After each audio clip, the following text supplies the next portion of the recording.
ছবিতে কত টাকা পারিশ্রমিক পাচ্ছেন মোনালিসা? লাইট ক্যামেরা অ্যাকশনের দুনিয়া মানেই গ্ল্যামার, আর সেই গ্ল্যামারের পরত লেগেছে মহাকুম্ভের মোনালিসা চেহারাতেও। সম্প্রতি এক মালয়ালি অনুষ্ঠানে তা ধরা দিয়েছে। কোকড়া চুল, ঝকঝকে ত্বক, মুখে স্নিগ্ধ হাসি। তিনি যে ইতিমধ্যেই বলিউড রেডি, সেটা সেই অনুষ্ঠানে যোগ দিয়ে হাবেভাবে বুঝিয়ে দিলেন।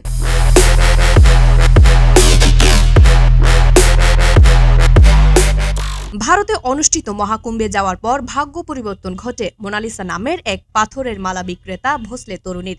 এবার এই তরুণীকে বলিউডের পর্দাতে দেখা যাবে।